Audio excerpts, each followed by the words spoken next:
أنبت الأحرار أشرق الأنوار منتدى السؤدد وحماه دمت منتدى وحماه عشت في الأوطان للعلا عنوان ملء كل جنان ذكرى كل لسان في الروح بالجسد هب فتاك لب نداك في همي والقدم هواك ترى ونار لإخوتي هيا للعلا سعيا نشهد الدنيا أنه لا نحيا بشعار الله الوطن الملك.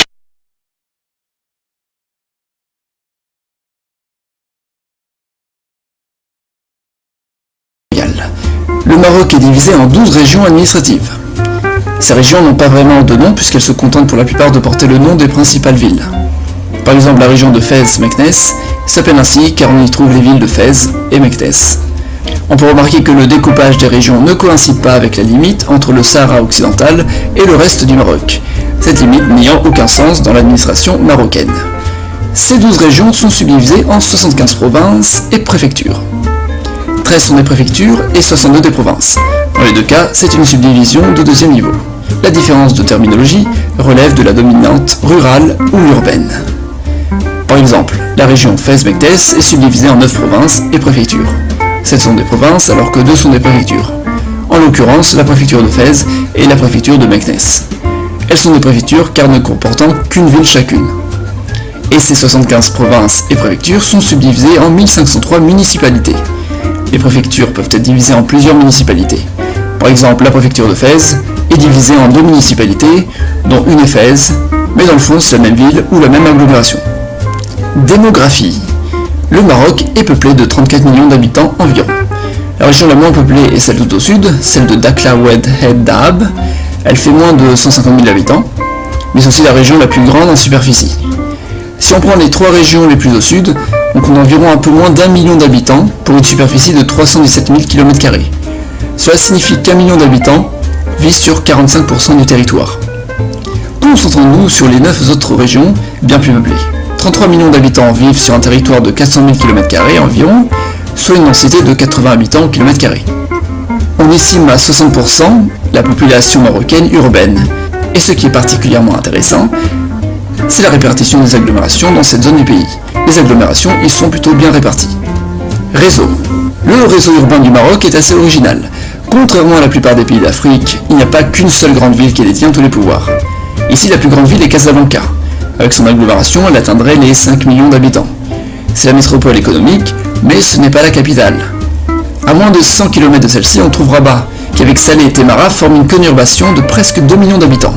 Rabat est la capitale politique du pays.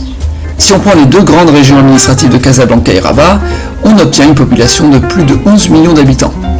Un habitant sur 3 vit donc dans cet espace entre El Jadida et Kénitra, en passant par Casablanca et Rabat. En plus de Casablanca et Rabat, on trouve d'autres villes très importantes, notamment Tanger qui fait environ 1 million d'habitants et qui est le principal port du pays. Cette ville est un port d'entrée pour la Méditerranée.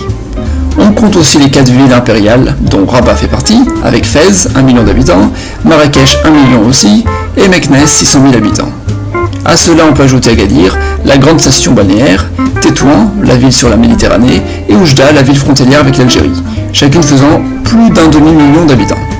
Et ainsi, avec toutes ces villes, on va pouvoir s'amuser à redessiner le réseau urbain. Comme dit précédemment, le centre démographique du pays est un axe entre Casablanca et Rabat. On y trouve donc 2 routes nationales, une littorale et une intérieure qui relient les 2 grandes villes. Une autoroute a été construite à partir de 1978 et complétée en 1987. Une ligne de chemin de fer régulière a été inaugurée en 1984. Le reste du réseau autoroutier et ferroviaire s'articule autour de cet axe central. Depuis Casablanca par 2 autoroutes, une vers El Jadida puis Safi, une autre vers Marrakech puis Agadir. Depuis Rabat par 2 autres autoroutes. Une vers Oujda, non loin de la frontière algérienne, en passant par Fès et Meknès, et une autre vers Tanger. Pour ce qui est du train, il suit à peu près les mêmes axes.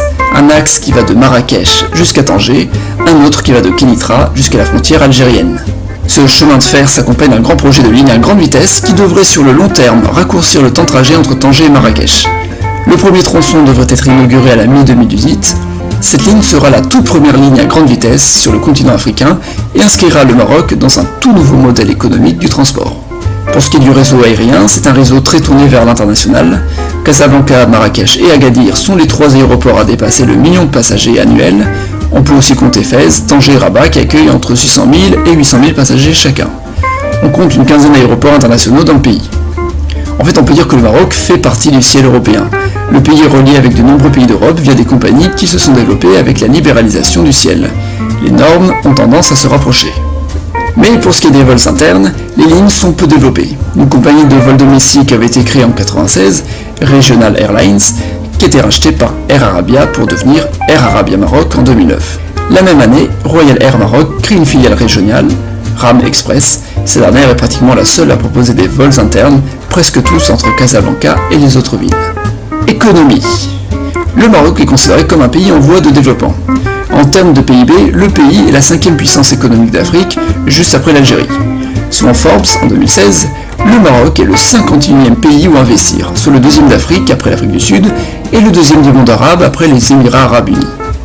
Le Maroc possède aussi des relations avancées avec l'Union européenne grâce à des accords de libre-échange. Cela est dû au fait qu'il n'existe pas de marché régional au Maghreb, l'Algérie étant un pays plutôt fermé. Sinon, les principaux secteurs économiques sont le tourisme et l'exportation de phosphates, en plus de l'agriculture. Politique. Le Maroc est une monarchie constitutionnelle. Le peuple vote lors des élections législatives et ensuite le roi choisit le Premier ministre du parti politique arrivé en tête aux élections. Le Premier ministre devient le chef du gouvernement, mais le roi garde un contrôle sur le gouvernement. En fait, c'est un petit peu une dictature. Selon l'indice de démocratie du journal britannique The Economist Group, le Maroc est situé à la 105e place sur 167 pays classés. Le Maroc est considéré comme un régime hybride à mi-chemin entre la démocratie et la dictature. Le pays a comme religion officielle l'islam, le roi est le commandeur des croyants, et sa dynastie est dite alaouite, c'est-à-dire descendante d'Ali et de sa femme Fatima, la fille de Mahomet. Le roi du Maroc se réclame donc descendant du prophète. Il n'y a évidemment aucune preuve pour l'affirmer ou non. Le pays dispose de 2 langues officielles, l'arabe dans sa variante internationale, c'est-à-dire le même arabe que tous les autres pays arabes, et depuis récemment l'amazique. L'amazique est une variante des langues berbères, c'est cette langue berbère qui a été standardisée pour devenir celle officielle au Maroc. Car le Maroc est en effet un pays à forte proportion berbère. On peut même parler de majorité minoritaire puisqu'il représenterait entre 40 et 60% des Marocains. En plus de ces 2 langues, le français a un statut de langue administrative sans être une langue officielle. Il est utilisé notamment dans le bulletin officiel et dans l'affichage public. En ce qui concerne la politique extérieure, le principal problème est le Sahara occidental. Depuis 1975, le Maroc revendique le territoire qui était jusqu'alors espagnol. Depuis 1991, il le contrôle presque entièrement, depuis le cessez-le-feu avec les guérillas indépendantistes du Front Polisario. Cependant, ce Front Polisario, qui combat pour l'indépendance, est suspecté d'être soutenu par l'Algérie. La reconnaissance de ces territoires varie selon les pays. Certains reconnaissent le gouvernement en exil de la République arabe saoudite démocratique, c'est le cas de l'Algérie, mais aussi de l'Union africaine qui la reconnaît comme un membre à part. Cela a donc été souvent source de litige, le Maroc n'ayant intégré l'Union africaine qu'en 2017 à cause de ce problème de reconnaissance.